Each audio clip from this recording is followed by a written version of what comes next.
इस वीडियो में मैं बात करने वाला हूं एक कंपनी जिसका नाम नेटको फार्मा है। ये जो कंपनी है fastest Indian API manufacturing company है। एपीआई मतलब एक्टिव फार्मास्यूटिकल इंग्रेडिएंट। और इस कंपनी की जो एक्सपर्टीज है वो जेनरिक कॉम्प्लेक्स मेडिसिन बनाने में है। जो हाई कॉस्ट ब्रांडेड ड्रग्स होती है उसका ये जेनरिक वर्जन तैयार करती है और मैक्सिमम एक्सपोर्ट करती है ये कंपनी।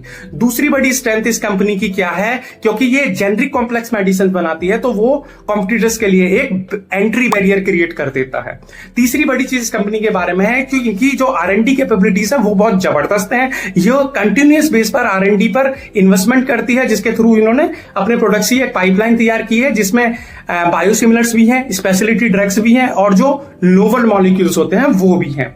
तीसरी बड़ी चीज इस कंपनी का एक्सपोर्ट्स बहुत जबरदस्त है। वो यूएस के अंदर भी है, वो कनाडा के अंदर भी है, वो ब्राजील के अंदर भी है, वो मीना के अंदर भी है, जहां पर ये ऑन्कोलॉजी से रिलेटेड और जो स्पेशलिटी ड्रग्स होती है उनको एक्सपोर्ट करती हैं। चौथी बड़ी चीज कंपनी के बारे में भी, इसने अभी एक एक्विजिशन किया जो वेक्ट्रिस नाम की कंपनी का किया है, जिसमें सीमाग्लूटाइड नाम का जो मॉलिक्यूल है उसको ये अमेरिका वगैरह में एक्सपोर्ट करती है।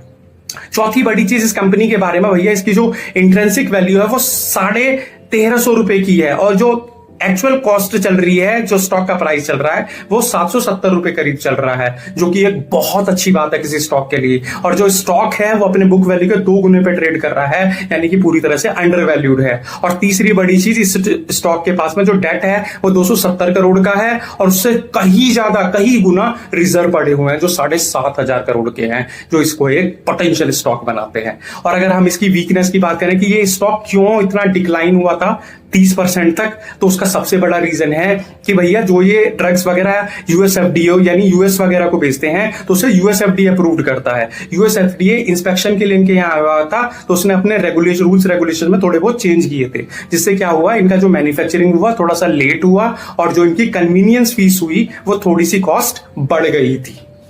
दूसरा बड़ा रीजन था ये कई सारे जैसे जो ड्रग्स होती हैं उसका क्या मैक्सिमम रेवेन्यू आता है इस कंपनी का। जैसे लीनालिनोमाइड नाम का जो मॉलिक्यूल है उससे इनका मैक्सिमम रेवेन्यू आता है, तो उससे थोड़ा कंपटीशन वगैरह हो गया था जिससे कारण इनकी थोड़ी सेल भी कम हुई है। तीसरी बड़ी चीज, ट्रम्प की टैरिफ के कारण भी थोड़ा सा इनका कम हुआ था, उसका भी प्रभाव पड़ा था। अगर ओवरऑल बात करूं तो कंपनी बहुत अच्छी है because of the intrinsic value, book value and the cash reserves. अगर मेरे चैनल पर आप नए हो तो यार चैनल को सब्सक्राइब जरूर कर लो, और अगर वीडियो में दी हुई जानकारी आपको अच्छी लगी हो, वैल्यूएबल लगी हो तो लाइक और शेयर जरूर करो। और स्टॉक मार्केट से रिलेटेड या इस स्टॉक से रिलेटेड आपका कोई क्वेश्चन है तो उसे कमेंट बॉक्स में जरूर लिखें। So thank you so much.